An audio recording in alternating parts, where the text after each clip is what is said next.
All right, guys, check this out. We have just arrived at the BMW Ultimate Driving Experience. We're going to drive a couple BMWs on track today, so I'll let you know how it goes, share my thoughts on the experience. I have no idea what cars they're going to be having us drive or what they're pushing, but I do know that for attending the event, you get $1,000 off a new purchase of a new BMW for coming here. So not going to do that, but that's cool. Windy out here. We are at the coast, but there was a lot of other BMWs in this parking lot. Obviously, I drove my BMW because of course I would. All right, let's see what's in there. Okay, so this was the first event of the day. They had us going in hot laps with a driving instructor, which was pretty cool. They were giving us pointers on how to drive, as you'll see in the POV here. They had us stage up. We got to do 2 laps. Unfortunately, since I've done this stuff before, I was a bit faster and I actually caught up to some other traffic, as you'll see. But this was my first time around the track, first time learning it, and this is an unfamiliar car. So if you know how cars and track days work, it's a little bit hard when it's an unfamiliar vehicle. Let's do it. So starting on the left side, up against the blue cones there. First corner to the right, we'll brush the brakes. Inside right. Looking 2 orange cones ahead. So hanging inside, right back inside on your side. Looking ahead for the next orange, left, inside right, little brush the brake. More and more power as you unwind out towards your side. Keep it going. Another brush the brake, inside right. More and more power as you come out towards your side. Another brush, inside right. We're going right here. So looking right for the next orange cone. More and more power, inside left. This is a pretty straight section, so you can see on the power a little bit. Coming out towards your side momentarily. Another brush the brake, inside right. Looking 2 orange cones ahead, more and more power. Inside left, and we may catch them here. Just trying to give you enough of a gap. No, you're going good. super slow. Yeah. Brush the brake, inside, hanging to your side. And we'll be easing into the left between the green cones on the side. So that was quite a rush after the first time around. It's only 2 laps. It feels like it's gone in 10 seconds. But my first impressions of this car is that it's really fast. It's got amazing steering. The steering was super sharp. I love the tactile feel of the smooth leather on the steering wheel. As you know, I drove my old BMW up there with a very coarse steering wheel. So it's like, oh, very smooth leather steering wheel. This car also had amazing throttle response, great brakes, really strong brakes. This was also a cold day. We were the first people out, so the brakes were fresh, the tires are fresh. Throughout the day, the tires in these cars got destroyed. It was pretty funny to watch some of them shredded out. I think this car is actually really impressive. The big thing I came away with this car was that it's just so tall. I'm used to sending it in a low Tesla Model 3. So being fast in a large SUV with no body roll was very strange but awesome. The next car they had us drive was the base model BMW i5. This was the i5 40i. I don't even think these were xDrive. I think this was just the basic rear-wheel drive one. So these do 0 to 60 in almost 6 seconds. So it's not that fast. They do have a lot of power, but it's also a very heavy car. And I definitely noticed that while driving this car. It felt heavier, it felt slower, but it also was a lot more, it was a lot lower because obviously it's a sedan, and it felt more planted going around the corners. But it's kind of weird because as someone who's owned a Tesla for 4 years, right, getting out of a B58 and then getting into this i5, I was like, that's kind of lame. And what this guy does is on the second lap, he turns on the regen braking. So now suddenly I'm at home and I'm like, oh, I'm familiar with regen braking. Now I can really feel comfortable and go. And then we got stuck in traffic and it kind of ruined the second lap for me. One thing I will say is the suspension was very composed and very nice. This surface was very bumpy, very rough, very gravelly, and the suspension handled all of it. I barely even felt it, which some could say is not great for dynamics, but for a luxury sedan, it's still pretty good. We're going to gear to the left-hand side. Watch the braking zone because it is a lot of gravel through here. Off those brakes, turning in, a little bit of throttle maintenance, and back on the throttle, off that throttle a little bit. Now this one, cheat a little bit all the way to the left-hand side. There you go. Get you a little bit more clearance to turn that apex. As we come through this quick little dog, they can hold those pedals. One more right-hand turn, stick to the right-hand side. Don't go left. Keep coming my side, keep coming my side, keep coming, keep coming, keep coming. There you go. Throttle all the way out. Left-hand side. The cool thing about this, now watch the gravel on the road. As we come through here, I'm going to switch you to a one-pedal driving system. I love that. So it's going to hit the brakes a little bit the moment you come off the throttle. throttle to regen that battery. Yeah. However, it's gonna also not use as much wear and tear on the car. It's going to slow us down just ever so much. It won't come to an emergency stop, obviously, Right. but it is dragging that gear just to help us regenerate that battery just a little bit. Yeah. As we make our right-hand turn this time, we're going to veer to the left-hand side, going through the green set of cones. Okay.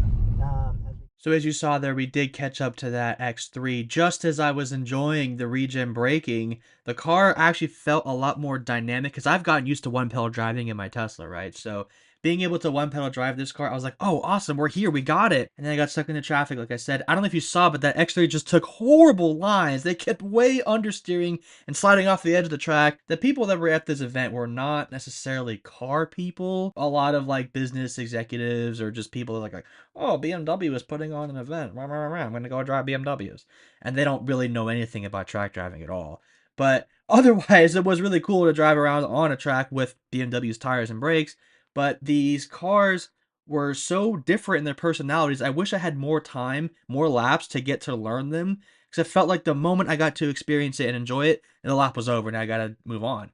So I would have loved to have like 5, 6, 7 laps to really hone it. Afterwards, they had us ride with the instructors, which was actually pretty cool. I don't know where they found these guys because they kept preaching about holding the wheel at 9 and 3 like you're kind of supposed to do. And as you'll see, the instructor doesn't really do that. And they weren't really going 10/10ths around these tracks. They were just kind of like, yeah, we've done this a bunch of times and we can be faster than you because you've driven it once and we drove it 35 times last night. So I mean, I don't know, it was cool. Obviously, they were faster than we could be because they knew the track better than us. But when I did the Lexus Performance Driving School and they had Scott Pruitt, a actual like racing driver, show us around the racetrack in the Track Edition RCF, that was way more exciting, way more faster. We got to like 130 miles an hour on that on Sonoma Raceway, which is awesome. This was just kind of like for show, just to kind of showcase a little bit more of what their cars can do. And obviously, it was impressive, and the drivers are very smooth and very fast, and it was a fun experience.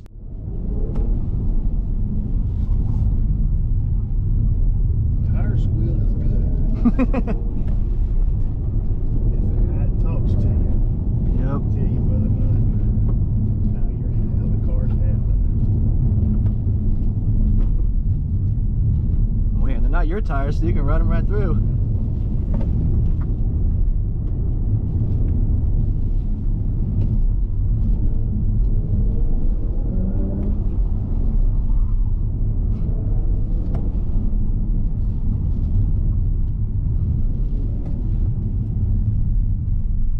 Not bad, huh? Real nice, real nice.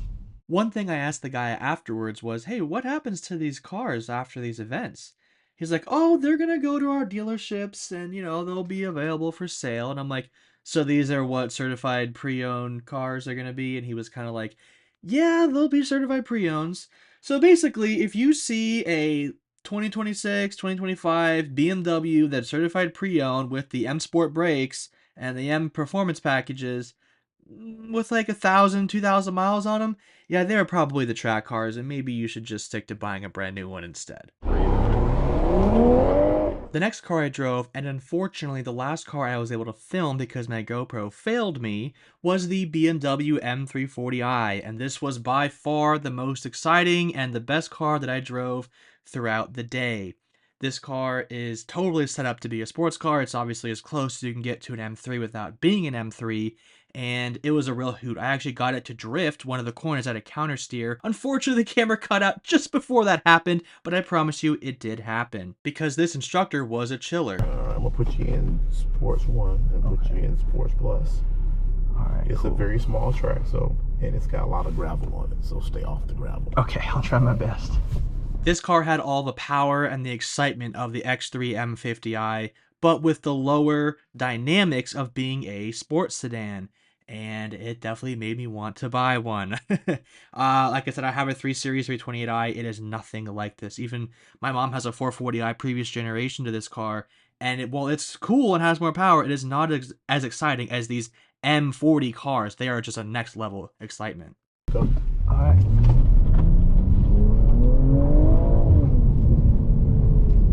Nice and tight to the right. Next corner here is a slow corner. So you tight to the right, tighter. There you go. Open up the wheel.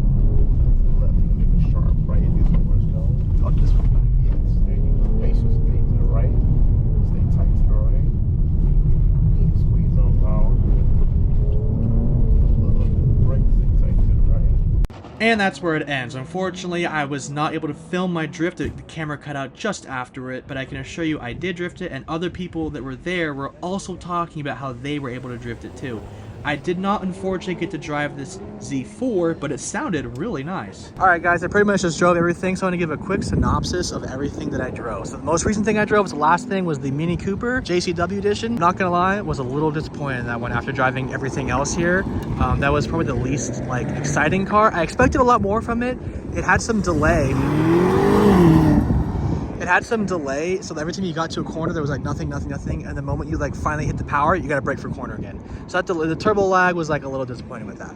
The best car I think was the BMW 340i M Sport. That thing was awesome. It's not here right now because the tires on it are ruined, because that one you could actually drift around the corners. Whoa! That one you could actually drift in the corners like that guy just did. It was the easiest to drift. I actually counter-steered down a bit. I'm getting hit in the face with dust. The next one I drove was I actually drove the X6, and that one was cool. It just felt really big. It's a really big car. It has a lot of power. It's comfortable. It's definitely a highway pull car. It's not like a dynamic vehicle. And then the first vehicles we drove way out there was the X3 M50i, or whatever the B58 one is, and the i540, so the non-M Sport electric 5 Series. The X3 was surprisingly very fun, actually. It was really dynamic. The steering was very direct. It was just a little unsettling because it was so tall and really high up. But otherwise, great dynamics for an SUV. Really good driving car. Great power from the B58, always in a legendary engine. And then the i5 just felt like a bigger, softer, heavier version of my Model 3. So once you put it in the regen mode, I felt a lot more at home in the i5 because it just has the regen braking and it kind of saves itself. You don't have to use the brakes as much, which is cool. But otherwise, I mean, other than that, guys, it's been a great experience out here. A lot of fun. It was a free event.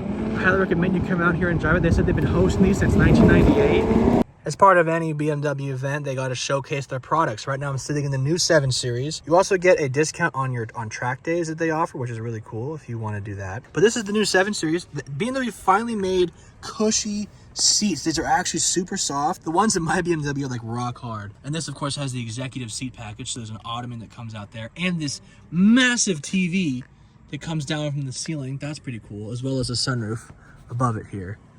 But yeah, new 7 Series. That's pretty nice. Check that out.